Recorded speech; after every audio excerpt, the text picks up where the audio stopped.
在方寸之地，碾落做成泥。冷眼照风雨，楚河我自知己，叹命运。只见众生如雨，黄沙淘尽，旧梦醒，迢迢剑路至，举中指，算如雨，步步险重影，纵使真剑气，一命破残局。举中计，冷落雨，缓缓虚实境，天地作棋，红尘的恶虚，落醉如洗，无悲凄凉，花尽小说里放回知情。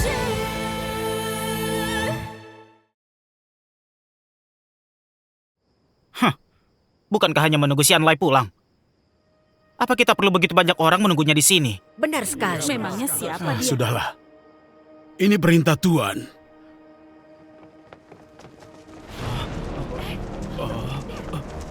Ada apa ini? Ada apa ini? Ada apa ini? Sedang apa ini? Kenapa ini? Kenapa begini?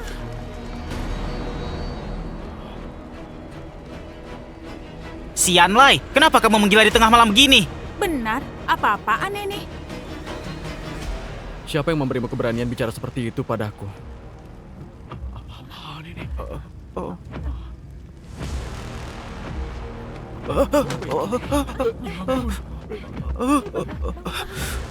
Katakan sekali lagi. Jangan mengira karena kamu sedang berkuasa bisa menindas orang lain. Iya, benar. Menindas orang dengan kekuasaan. Bukankah itu keahlian kalian? Keluarga Shi tidak akan menerima orang hina sepertimu. Karena kamu adalah penghibur yang menjual senyuman. Kalau begitu tersenyumlah.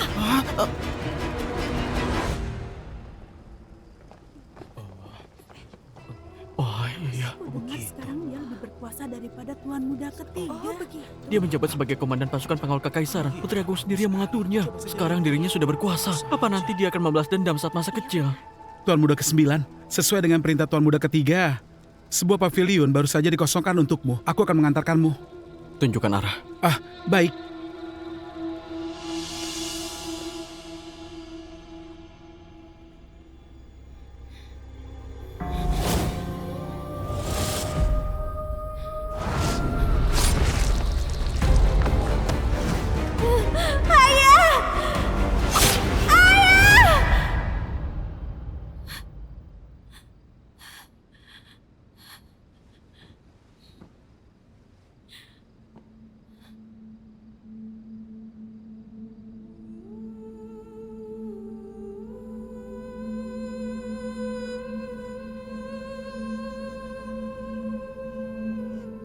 Xian Fang ingin memakai tangan orang lain untuk membunuh. Teng Yi sedang menunggu pertikaian yang menguntungkan. Namun sekarang, entah bagaimana kondisi ayah. Aku jelas-jelas ingat di kehidupan sebelumnya, ayah tidak sakit parah di saat ini. Setelah pernikahan besar, kondisi tubuhnya makin buruk karena kue pasta kurma yang beracun. Apa ada sesuatu yang kulewatkan? Putri Agung, minumlah airnya.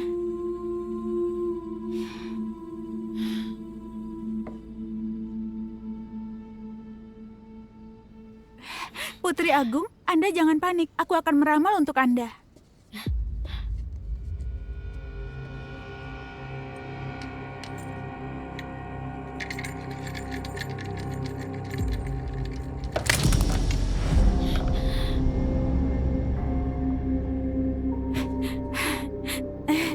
Tidak apa-apa.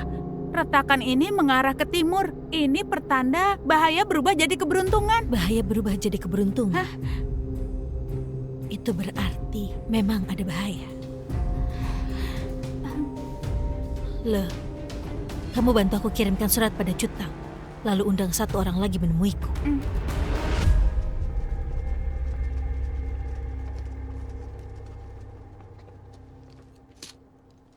Saudara sekalian sudah bekerja keras ikut bersamaku. Bawa para saudara pergi beli minuman.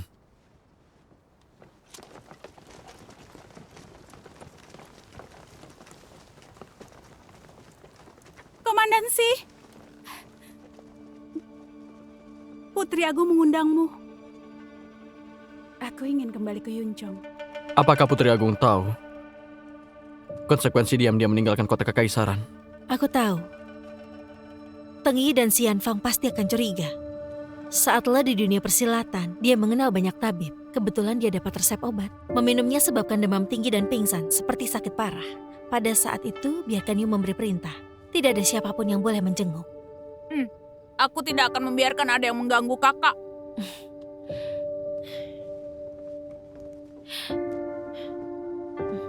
Loh, bawa Kaisar kembali istirahat. Baik, Putri Agung.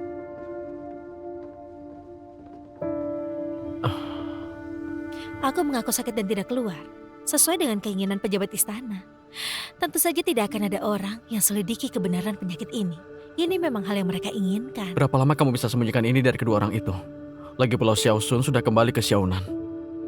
Jika dia sampai mengetahui kabar ini, mustahil dia akan membiarkanmu kembali ke wilayah perbatasan dengan mudah. Apa kamu sudah memikirkan semua ini? Sudah kupikirkan. Justru karena Xiao Sun sudah pergi, aku baru bisa pergi. Ada kamu di pengadilan istana. Aku ingin cepat pergi dan kembali. Jiu, bantulah aku.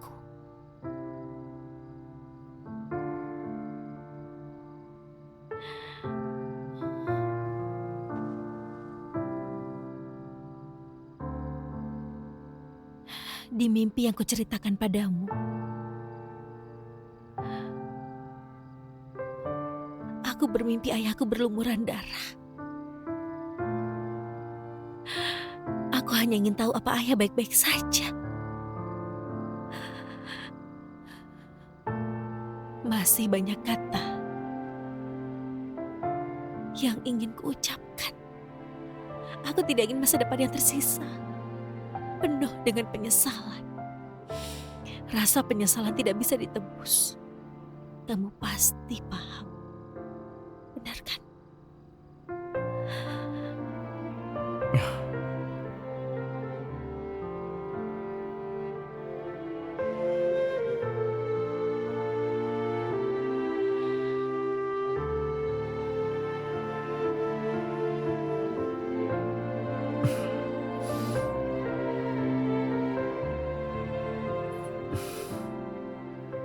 Aku tetap tidak tenang.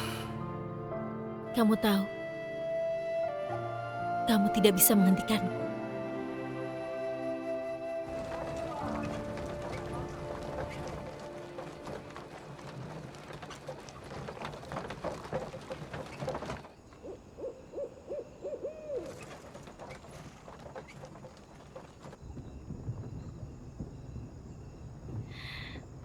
Sejak kapan kamu menjadi begitu pelin-pelan? Kamu sudah mengantarku sejauh 30 li. Jangan-jangan kamu tidak rela melepasku.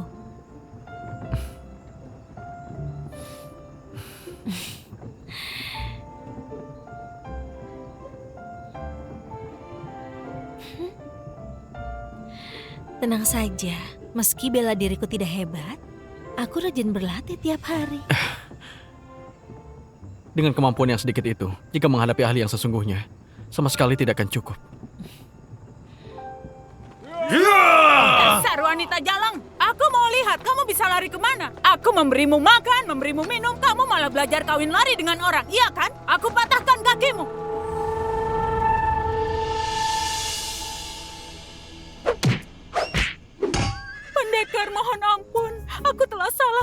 mengenali orang. Kereta kuda milik kalian berdua sangat mirip dengan yang sedang aku cari. Salahku yang tidak pandai menilai sampai langsung menyinggung kalian. Salah mengenali orang? Lalu siapa sebenarnya yang kamu cari? Aku membuka rumah bordil di kota Wuyang. Penghibur tercantikku kabur dengan cendekiawan yang ingin pergi ke ibu kota. Aku datang untuk menangkapnya. Namun tidak disangka aku salah menghadang kereta kuda. Mohon kalian beri pengampunan. Aku tidak ingin mati. Jangan pura-pura bodoh. Siapa yang mengutusmu? Tidak ada yang mengutusku kemari. Benar-benar tidak ada. Aku salah mengenali orang. Aku tidak ingin mati. Jangan bunuh aku. Dia tidak tampak berbohong. Pergilah kalian. Terima kasih pendekar. Terima kasih. Cepat-cepat pergi. Sifatmu yang ini sama persis dengan pria tua. Begitu mudah mempercayai orang lain. Pada usia 14 tahun, aku ke ibu kota Chu dari prefektur Yunchong. Aku bisa bedakan orang baik dan jahat. Aku mengerti. Tapi ada juga pengecualian kan? Misalnya Xiaosun. Perkataanmu benar. Kenapa jika salah menilai orang? Cukup menyadari kesalahan dan perbaiki kan? Aku percaya kamu tidak akan. Biarkan ku lakukan kesalahan yang sama.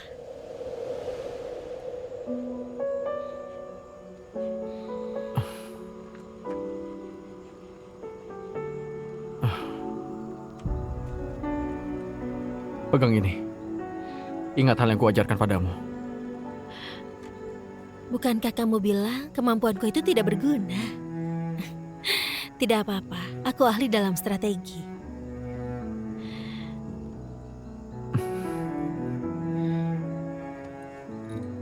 Kamu, simpanlah ini.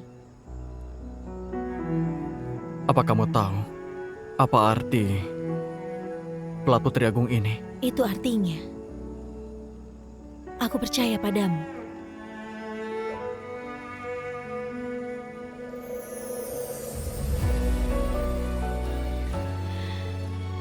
Ku simpan sementara waktu untukmu.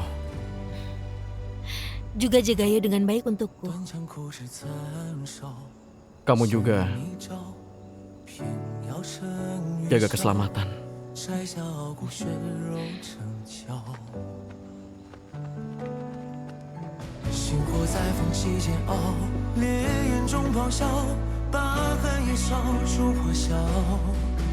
命运困我于囚牢，也不想深愿低头。 Sudah gelap dan jalan masih jauh. Berhati-hatilah. 总是有光渺渺，我自桀骜，指尖冲破天光一刀。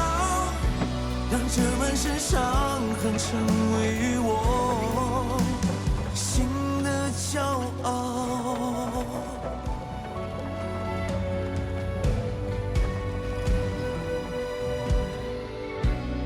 宫阙九重暗角，只为人笑。纷纷扰扰，人间惊鸿把你照照。 星火在缝隙间熬，烈焰中咆哮，把寒夜烧出破晓。 Tahukah kamu apa arti pelat Putri Agung ini? Itu berarti aku percaya padamu. 有光渺渺，我自桀骜，浮游于途沧海，不问今朝，不问结局，我一心我道。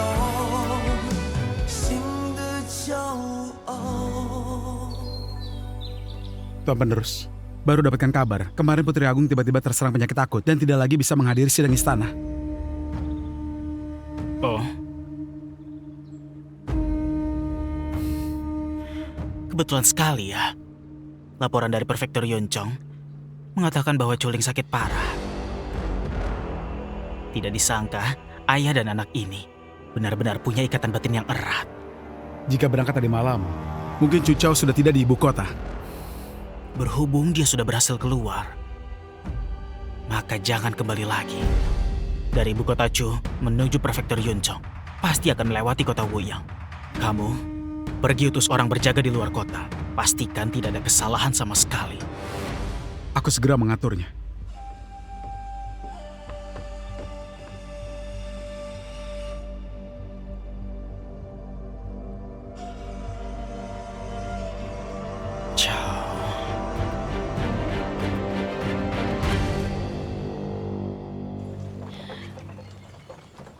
hentikan keretanya. Kita sudah sampai mana? Setengah hari lagi, kita akan sampai di kota Wuyang. Kamu tunggu sebentar. Aku pasang tali kuda dulu ya. Setelah selesai, kita berangkat lagi. Berdasarkan kepribadian Xiaoxun, jika dia terima kabar dari istana mengenai aku sakit, dia pasti akan bertindak. Pasti ada yang berjaga di kota Wuyang. Kereta kuda terlalu mencolok. Tidak aman. Turunkan aku di 10 li dari kota. Ikuti saja jalan resmi barat laut ke depan. Ingat, jangan pernah berhenti. Baiklah.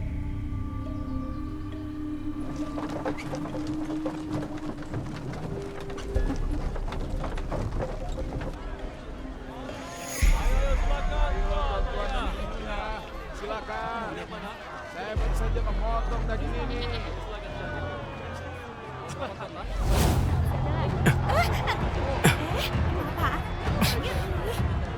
Dugaanku benar.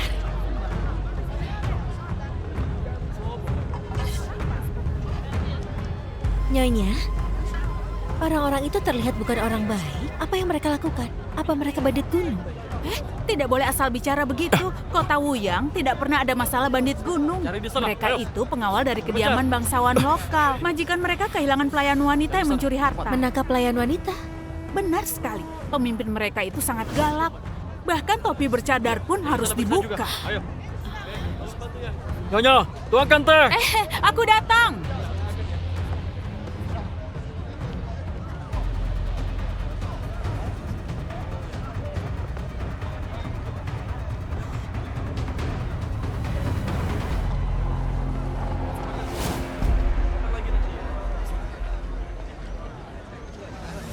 Guru besar, Putri Agung sedang sakit, tidak menerima tamu. Penyakit Putri Agung melibatkan urusan pemerintahan. Aku sebagai pengawas negara datang untuk memeriksa. Kamu berani menentang titah kerajaan? Kamu lancang. Pengawas negara tidak berhak mengatur haram. Jika maju selangkah lagi, pedangku tidak mengenali guru besar.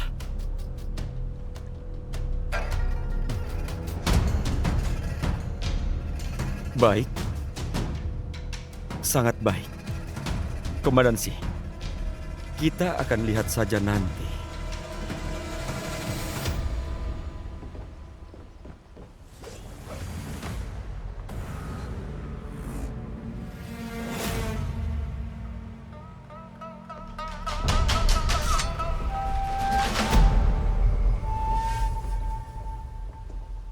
Demi dia, Tengyi pun berani kamu singgung. Ini memang tugasku. Bagaimana bisa dikatakan menyinggung? Ting sudah meninggalkan prefektur Xiaonan dan berjaga dari ibu kota Chu menuju Yunchong. Apa kamu pikir dia bisa sampai dalam keadaan hidup? Dia jauh lebih kuat dari yang kamu duga.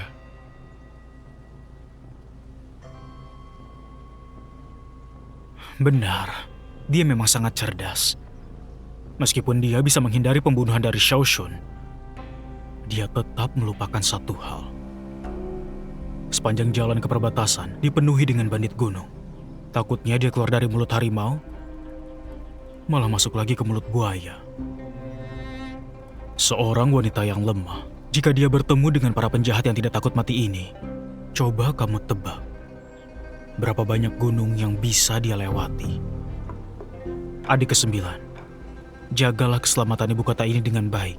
Jangan sampai saat kabar kematian Putri Agung tiba, tidak ada yang mengurusi pemakamannya.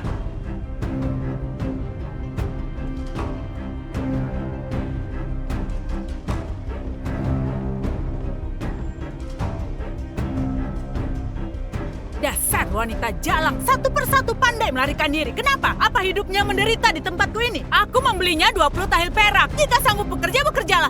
Kamu buta ya?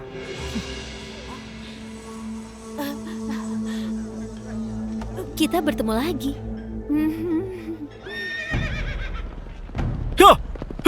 Minggir! Tuan, jalan resmi barat laut ada jejak kereta kuda. Pola tapal kuda agak khusus, mirip dengan kuda dari ibu kota Chu. Lapor! Kami menemukan benda ini di arah utara. Ada sulaman kata Chow, harusnya milik garis bangsawan ibu kota. Lapor!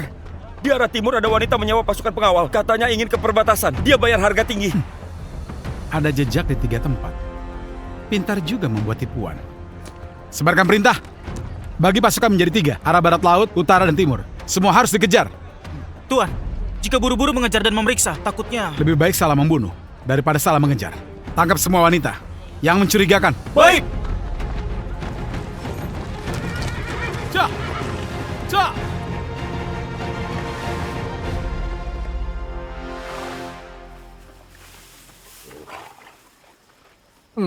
Enak. Daging sapi ini lumayan enak. Kepala pos. Iya. Pos penginapanmu memang kecil, tapi sangat bagus pelayanannya. Prajurit pergi ke Yuncong mengantarkan surat, makan dan tidur di perjalanan. Tiba di sini seperti di rumah sendiri. Benar kan? Tentu harus makan enak. Dari mana asal gadis ini? Bukan orang sini kan? Nasib gadis ini malang. Ayahnya bekerja di prefektur perbatasan. Dia dan ibunya datang dari tempat yang jauh untuk mengungsi. Tidak disangka di tengah jalan ini, ibunya terserang penyakit parah. Sekarang, orangnya ini sudah... Mohon tuan-tuan bawa aku ke prefektur Yuncong. Aku ingin pergi menemui ayah. Ini urusan militer sangat darurat, tidak boleh tertunda di jalan. Tuan prajurit, anak ini pengertian. Tidak akan membuat masalah di jalan. Begitu tiba di prefektur Yuncong, Jenderal Chu memerintah dengan tegas. Jika dia tahu kalian berbuat kebaikan, mungkin saja masih bisa menganggap kalian berjasa. Menurutmu bagaimana? Kami prajurit pengantar surat pasukan Wangcheng. Kami juga pernah beberapa kali bertemu dengan Jenderal Chu. Angkat kepalamu. Banyak pasukan yang ditempatkan di perbatasan. Laporkan namamu dan asal-usul. Namanya... Biar dia yang mengatakannya. Baiklah.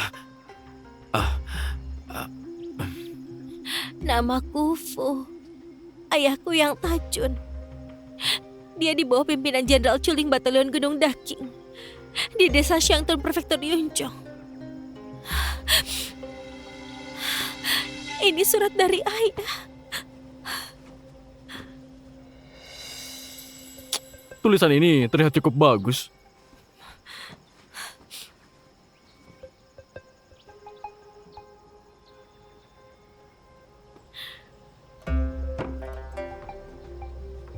Bawa kami menemui ibumu. Jika situasinya memang benar, kami akan membawamu ikut. Cepat berdiri. Ayo berdiri. Aku bawa kalian ke sana. Ibu, ada prajurit yang mau pergi ke tempat ayah. Ibu.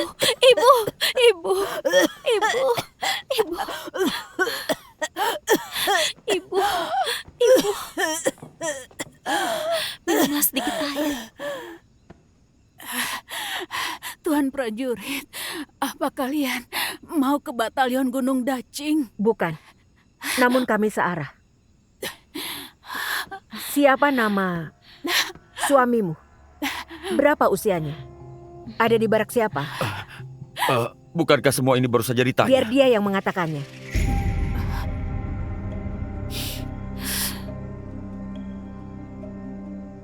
Suamiku, Yang Dacun, hari ke-7 bulan ke-3, berada di bawah barak Jenderal Chu. Ibu. Aku sudah membuat sepasang sepatu untuknya. Fu, kamu harus menyerahkan sendiri sepasang sepatu ini kepada ayahmu.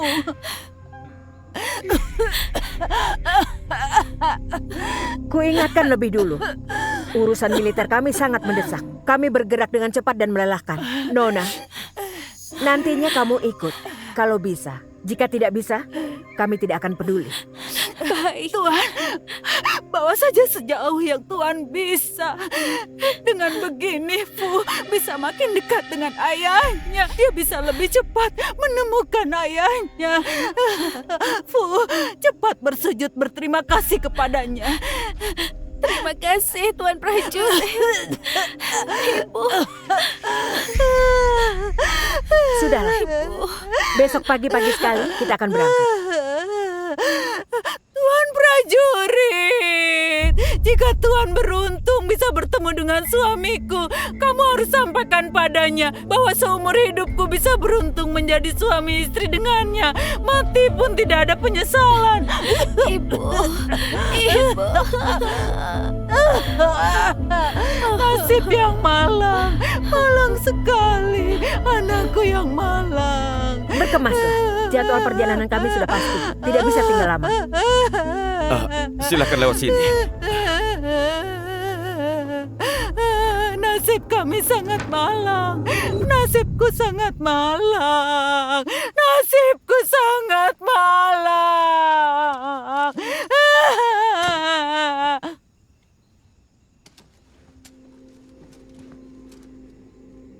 Apakah di tempatmu ada nona yang perawakannya mirip denganku? Kenapa? Ternyata Nona ingin mencari seorang pengganti ya? Itu sulit. Hanya dengan perawakanmu ini, kurus, tinggi, semampai. Wanita biasa mana bisa memiliki perawakan sepertimu? Ada. Mau berapa orang juga ada. Lalu apa kamu punya anak? Ah, Kenapa tadi kamu menambah kalimat itu? aku adalah orang yang akan segera mati. Aku merindukan ayahmu, mengenang kembali masa lalu. Ini perasaan yang timbul dan tidak bisa dibendung, mengharukan langit dan bumi. Kamu masih terlalu muda. Hubungan pria dan wanita ini, aku mengerti lebih banyak darimu. Istri prajurit di perbatasan tidak akan ucapkan keluhan seperti itu.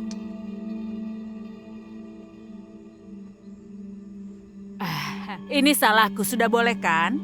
Lalu besok kamu ingin pergi bersama para prajurit pengantar surat.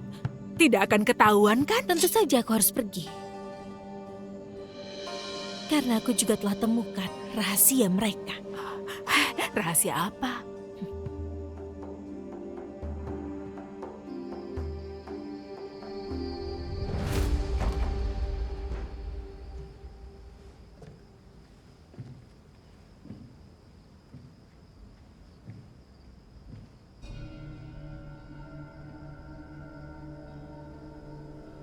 Adik ke-9 pulang ke rumah sendiri, malah jadi seperti pencuri. Aku ingin meminta bantuan. Tidak boleh ada yang tahu. Ini benar-benar langka. Tidak disangka, kamu juga bisa memohon bantuan. Bantu aku meninggalkan ibu kota. Kamu komandan pasukan pengawal kekaisaran. Tidak boleh meninggalkan tugas tanpa izin. Kamu lebih tahu soal aturan daripada aku. Perkataanmu benar. Banyak bahaya di sepanjang jalan menuju prefektur Yunchong. Identitasnya istimewa jika sampai terjadi sesuatu. Adik ke-9, aku belum pernah menyadari kamu begitu peduli pada seseorang.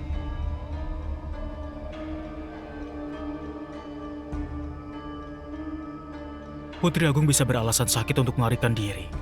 Jika ingin meninggalkan ibu kota, kamu harus berkorban lebih dulu. Apa sudah memikirkannya?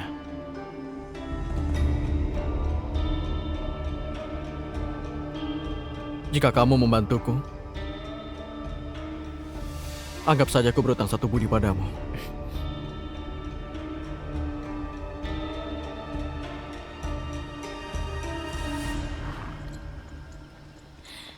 Makanan dan air sudah disiapkan. Berhati-hatilah di jalan. Terima kasih. Masih harus merepotkanmu untuk merawat ibuku. Kamu tenang saja.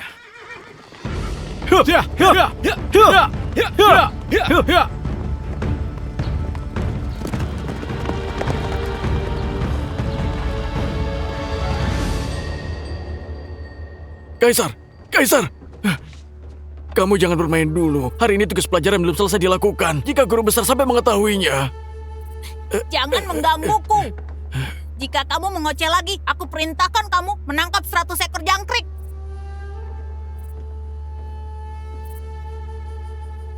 Mengapa Kaisar tidak belajar? Paman datang tepat waktu. Paman lihat, jangkrik ini jauh lebih menarik daripada Annales Confucius. Kaisar, ruang baca ini bukan tempat untuk bermain. Paman berani membuang jangkrikku. Kaisar! Xianlai, kamu berani kasar padaku. Kaisar? Komandansi, kamu ini... Xianlai, komandan pasukan, bertindak lancang di hadapan Kaisar dan mendorong Kaisar. Ini merupakan kejahatan besar yang tidak sopan. Jika dibiarkan seperti ini, di mana wibawa hukum pemerintahan? Perkataan guru besar berlebihan. Adikku biasanya hormat dan patuh. Melayani Kaisar juga sepenuh hati. Kaisar masih muda dan nakal. Mungkin saja hanya kehilangan kendali saat bermain-main. Perkataan Tuan Si ini sedang mengisyaratkan bahwa Kaisar memfitnah bawahannya. Saya tidak berani. Jabatan Komandan Pasukan Pengawal Kekaisaran berkaitan dengan keselamatan kerajaan. Jika hanya karena menghalangi Kaisar bermain-main dan langsung dijatuhkan hukuman, bukankah itu akan mengecewakan hati para prajurit? Tuan Xi benar-benar melindungi adik. Namun Putri Agung sudah lama tidak hadiri sidang istana. Pasukan Kekaisaran juga sudah searogan ini. Jangan-jangan keluarga Xi merasa sudah tidak ada orang yang bisa mengatur di sidang istana ini. Mengapa Guru Besar harus melibatkan Putri Agung? Dia belum sembuh dari sakit. Kaisar murah hati dan berbakti sengaja mengizinkannya beristirahat. Mengenai mengatur, Guru Besar mewakili Kaisar mengurus pemerintahan. Bukankah itu pengaturan yang paling baik? Sudah cukup! Xianlai tidak hormat kepadaku. Diberhentikan dari jabatan. Guru Besar, cepat buatkan dekret. Kaisar bijaksana, hanya saja pasukan pengawal kekaisaran tidak boleh 1 hari tanpa pemimpin. Saya merekomendasikan wakil komandan menggantikannya untuk sementara waktu. Tidak perlu. Mengenai pasukan pengawal kekaisaran, saya akan memilihnya sendiri untuk sementara waktu dan diputuskan sendiri oleh Kaisar. Ikuti pengaturan Guru Besar. Aku lelah. Sidang selesai. Kami mengantar Kaisar.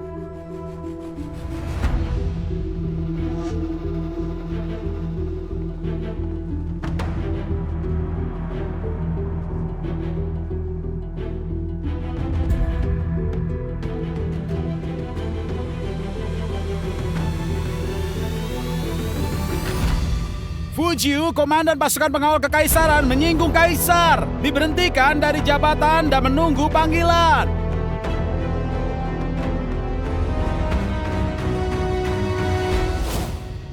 Adik ke-9. Ini surat dari Kaisar yang harus kamu serahkan ke Putri Agung. Aku penasaran. Sebenarnya Putri Agung memberimu ramuan pemikat apa? 5 tahun di pasukan perbatasan.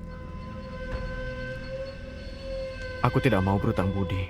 Kamu begitu tenang menyerahkan Yu padaku. Dalam istana ini ada banyak serigala yang sedang mengintai. Karena itu dia hanya bisa diserahkan padamu. Dia darah daging keluarga Xi. Juga keponakan kandungmu sendiri. Kalau begitu serahkan juga pelat Putri Agung padaku. Jika dia percaya padamu, dia tentu akan memberikannya. Di depan situasi besar, kamu harus membedakan mana yang penting. Sekarang kekuasaan di sidang istana terbagi 3. Teng Yi menyusun dekret, dan aku yang meninjau. Tanpa persetujuan Putri Agung, 6 kementerian tidak bisa memberikan stempel. Aku berjanji padamu, akan melindungi keselamatan Yu dengan segala cara. Aku tahu yang kamu khawatirkan. Namun kamu jangan lupa, pelat Putri Agung hanya menghentikan Teng Yi menurunkan titah Kaisar secara sepihak. Tidak ada kegunaan yang lain. Jika aku ingin menggunakan plat ini untuk melakukan sesuatu, harus melalui cap stempel kekaisaran yang resmi milik Teng Yi. Plat itu ada hanya untuk mempermudahku menyeimbangi status dengan Teng Yi. Jadi adik ke-9, kamu tidak perlu mencurigaiku. Terlebih lagi, jika tidak ada sedikit pertukaran, bagaimana bisa membuatku dengan sukarela menyelesaikan transaksi denganmu?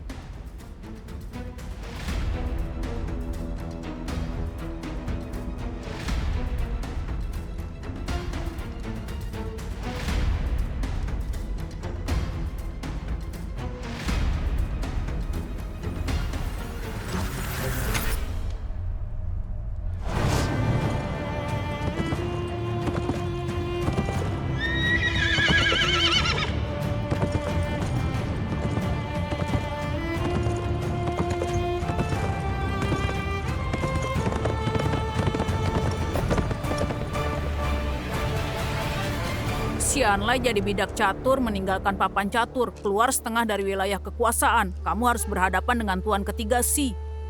Tuan tidak berencana menyusun strategi balas jasa atasan dan bawahan selagi Kaisar belum tumbuh dewasa. Xiao Yu ini sudah trauma saat dia kecil. Begitu banyak orang, dia suka bersembunyi di belakang Cucao. Tidak benar. Cucao meninggalkan ibu kota. Xianlai dihentikan dari jabatan. Apa keuntungan yang bisa didapat oleh Xianfang? Hari ini tampaknya dia sangat senang saat melihat hasil di sidang istana. Hebat kamu Xianfang. Begitu tidak diselidiki, Aku malah jadi bidak catur di dalam papan caturmu. Jangan-jangan dia memiliki rencana lain pada Kaisar. Tidak apa-apa. Si Yanfang sebagai paman ini adalah sebuah nama yang kosong. Kaisar merasa sangat asing dengannya. Memang tidak bisa dekat.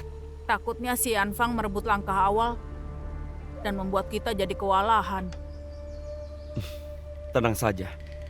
Dia tidak berani bertindak gegabah. Papan catur di sidang istana ini, selain harus merebut langkah awal, juga takut salah menjalankan bidak. Hanya saja, jika Culing mati, kavaleri Gurun Utara mendesak ke ibu kota Chu. Pada saat itu, takutnya kamu dan keluarga Si tidak bisa mundur sepenuhnya. Perkataanmu benar. Jadi dalam permainan catur ini, meski tidak tahu pihak lawan menjalankan bidaknya, aku dan dia sama-sama tahu. Culing tidak boleh mati untuk saat ini.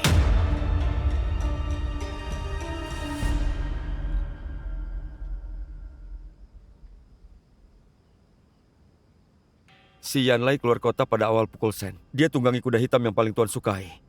Berdasarkan kecepatannya, saat ini harusnya sudah tiba di wilayah kota Pechao. Dia malah sangat penurut. Bisa-bisanya tidak mencurigai. Ada yang salah dengan kuda yang kuberikan. Itu tidak mungkin. Tuan berikan kuda terbaik di keluarga Si. Dia seharusnya berterima kasih pada Tuan. Namun kali ini dia cukup tahu diri. Dia menyerahkan pelat Putri Agung kepada Tuan.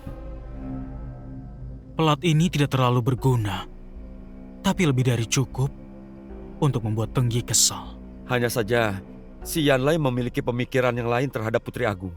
Menurutmu apakah kelak dia akan makin tidak bisa dikendalikan?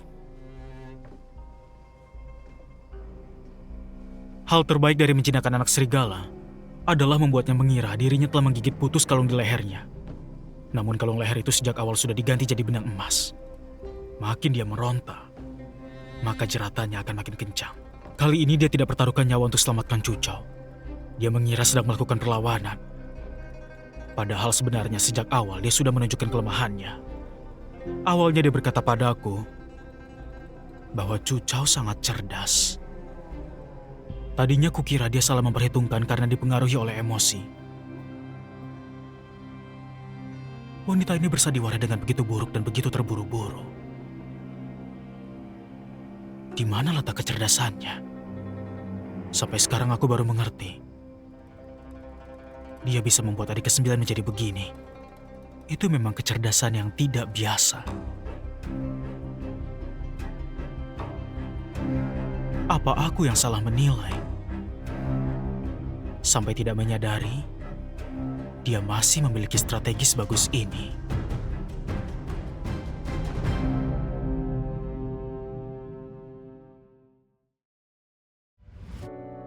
断肠苦事残烧，衔泥沼，平遥生云霄，摘下傲骨血肉成鞘。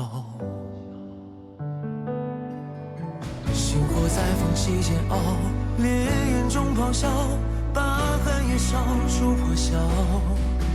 命运困我于囚牢，也不想向人低头。求饶，总是有光渺渺，我自桀骜。浮游鱼肚沧海，不问今朝，不问结局，我一心我道。无惧路遥，流萤生于浮草，也要燃烧。指尖冲破天光一刀，让这满身伤痕成为我心的骄傲。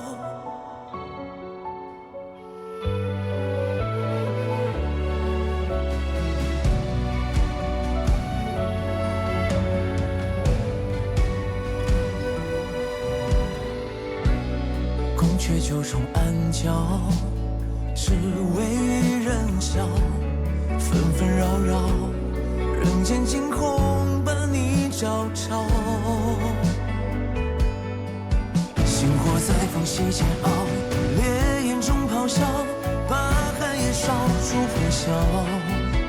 命运困我于囚牢，也不想向人低头。求饶，总是有光渺渺，我自桀骜。浮游